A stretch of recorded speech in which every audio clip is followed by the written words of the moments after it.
안녕하십니까. 정원PD 이상균입니다. 제가 오늘 안내해드릴 과제 두 개는 리튬에 대한 과제고요. 첫 번째 과제는 적품 영어 대상 리튬 추출 및 소재화 기술 개발을 드리겠습니다.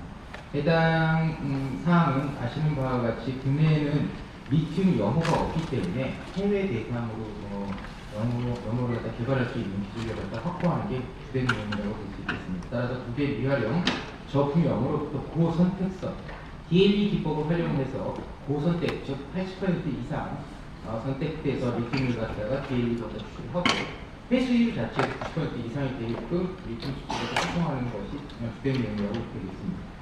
연구명이 보시는 바와 같이 리튬 선택성 흡착 소재를 기반으로 해서 친환경 DLE 기술 개발을 진행해 주셔야 되고요. 흡착 소재를 갖다 뭘 쓰실지도 명확히 제안을 해 주셔야 됩니다. 또한 기존 흡착할 공정 대비 화학 용제 사용량을 갖다가 급격히 줄여야 됩니다. 제목에서도 과제 제목에서도 표현되는 것과 같이 친환경 기법을 제안해 주셔야지만 실제로 상용화라든지 사업화가 용이할 것으로 판단되기 때문에 힘드시겠지만 친환경 기법을 추진하려고 하시는 컨소시엄 또는 연구진께서는 적극적으로 활용하셔서 연구 계획서를 제안을 해주셨으면 합니다. 또한 전기흡착식 기술 적용에 따른 환경부하 저감형 리튬이온 분리 농축 절약 기술이 반드시 있어야 되고요. 아스테이크에 있는 부분 두 가지를 집중적으로 말씀을 드리겠습니다. 해당 과제는 영어에서 리튬에다 추출을 해서 그걸 가지고 고선택소로다 고농축시키는 게 1번 과제고요. 그 농축되어 있는 연구 성과물을 가지고 탄산리튬을 2번 과제에서 만들어내야 됩니다. 따라서 1번 과제와 2번 과제는 굉장히 부기적으로 움직여야 되기 때문에 상호 협력의 연계가 필수적입니다. 따라서 1번 과제와 2번 과제는 서로 연구 협의체를 운영을 하면서 연구 내용을 공유할 필요는 없지만 성과물 자체의 도출 시기에 대한 서로 상호 협의를 해서 협력적인 연구 협력 체계를 갖다 반드시 구축을 해야 되고 본 과제의 주관 기관이 연구 협의체를 갖다 직접 운영하는 핸들링 주체가 되겠습니다. 앞에서 말씀드렸던 것처럼 두 과제가 연계되는 것이고 실제로 국외에 있는 해외에 있는 미활용 적품 영으로부터 리튬을 갖다 고농축시키는 기술이기 때문에 실제로 아직 이런 것을 많이 진행해 본 사례가 없습니다. 그래서 PRA 다단계에서부터 6단계 정도 되고요. 신제품명이고 아시는 바와 같이 산염기를 일부러 어떻게 안 쓸 수가 없습니다. 최대한 안 쓸 수 있는 형태의 기술을 제안하셔야 되기 때문에 안전관리용 과제로 진행이 되어 있습니다. 전체 과제 기간은 45개월 정도 되고요. 1차 연도는 30억 정도가 되고 전체 과제의 지원비는 한 105억 내외가 될 것 같습니다. 주관 기관은 중소-중견 기업이어야 되고요. 반드시 중소중견기업은 기존 폐기물을 갖다가 재활용할 수 있는 인허가 보유 업체가 되어야 됩니다. 왜 그러냐면 아시겠지만 통상적으로 적품 영어에 대한 발생되어서 농축되어 있는 물질이 폐기물을 갖다가 지정이 될 수도 있기 때문에 그걸 다 처리할 수 있는 기술력과 영업에 대한 기능이 확보가 되어 있어야 되고 반드시 해당 기술을 가지고 사업화를 추진하려는 수요 기업이 반드시 참여해야 된다는 것을 안내 말씀드립니다. 두 번째 과제는 ESG 부합형 양극재 원료형 고순도 탄산 리튬 제조 실험화 기술 개발이 있습니다. 앞에서도 말씀드렸던 것처럼 국외에서 있는 저품이 영어에서부터 고농축된 리튬 화합물을 베이스로 해서 습식 전환 공정 기반용 양극재 원료형 고순도 탄산 리튬을 제조하는 것입니다. 1번 과제에서 고농축되어 있는 탄산 화합물을 가지고 리튬 화합물을 가지고 탄산 리튬으로 2,9 이상급으로 제출을 해야 됩니다. 통상 아시겠지만 2,9이 아니라 3,9까지도 요청하는 경우가 있는데요.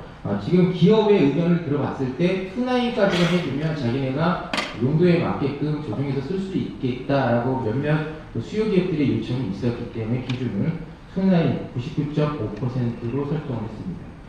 연구 내용은 보시는 바와 같이 적품 연모 리튬 추출액 및 유용성 리튬 화합물로부터 고순도 탄산 리튬을 제조하는 게 가장 큰 핵심 기술이 되겠습니다. 따라서 기존 가열 농축이라든지 전기 투석, 산 침출, 고온 배서 침출 공정들에 대한 대체 기술, 즉 ESG적인 ESG에 부합하는 그런 기술들을 제안을 해주셔야 됩니다. 상호 비교해서 새로운 기술이 있다는 걸 제시해 주시기만 하면 됩니다. 또한 리튬 화합물 전환 공유 유해물질이 배출되지 않는 것을 제안해 주셔야 되고요. 공정 고사물 제순환형, 제친환경 습식 전환 기술을 제시를 해 주셔야 됩니다. 죄송스럽지만 뭐 두 앞에 과제도 그렇고 이번 과제도 그렇고 품목 지정임에도 불구하고 지정 공모처럼 제약 조건이 상당히 많습니다. 근데 이렇게 하는 이유 중에 하나가 첫 번째 그 사이트를 갖다 확보하지 않은 상태에서 연구를 진행할 수가 없기 때문에 그걸 반드시 가지셔야 되고, 두 번째 계속 말씀드렸지만 친환경적인 기술을 갖다 확보하지 않으면 그걸 나중에 활용할 수가 없습니다. 기업들은 그래서 친환경적인 기술을 적극적으로 요청하기 때문에 그러한 제약 조건들이 많다라는 점을 양해해 주셨으면 합니다. 마지막 조건이 바로 이제 실증화 테스트베드를 갖다 구축할 수 있게끔 실증화 시스템 공정하고 시스템과 공정 기술을 갖다 개발하는 건데요. 해당 기술 자체가 많이 고정적인 형태가 되기 때문에 4단계에서 6단계 하는 거라서 1년에 1톤 정도를 탄산 리튬으로 만들 수 있는 공정도를 개발해 주시면 될 것 같습니다. 앞에 과제하고 동일하게 성우 협력, 일본 과제에 선정되어 있는 컨소시엄하고 협력할 수 있는 것은 반드시 필수적이고요. 과제는 영국 컨소시엄에 참여 기관을 반드시 기억해야 되고 3차원도 이전에 그 연구 성과물 자체를 갖다 적용 완료할 수 있도록 해야 되고, 일본 과제에 나와 있는 연구 성과물을 베이스로 해서 탄산 리튬을 반드시 제조해 주셔야 됩니다. 앞에 연구개발 유형은 앞에하고 동일하게 TRL이 4단계에서 6단계까지 진행이 되고요. 혁신 제품명입니다. 안전관리형 과제가 되겠고, 동일하게 45개월인데 이거는 1차년도에는 14억 정도 지원이 예정되어 있고 전체 과제 비용은 한 75억 정도로 예상하고 있습니다. 동일하게 중소 중견 기업이 주관을 하고 그 다음에 기존폐기물 또는 재활용 인허가 보유 업체여야 됩니다. 아시는 것처럼 약간의 독성 물질이 포함이 될 수도 있기 때문에 그것을 처리할 수 있는 기업이 되고 수요 기업이 참여하는 내용이 되겠습니다. 앞에서 전반적인 내용을 절차를 갖다 받으셨겠지만 기념평가 반드시 진행을 해야 되기 때문에 적절한 계획에 대한 것을 우선적으로 이 컨셉추얼을 제시하셔서 승인이 된 이후에 본격적으로 연구 계획서를 제안해 주시면 보다 좋은 양질의 연구 성과가 도출이 될 거라고 예상됩니다. 이상입니다.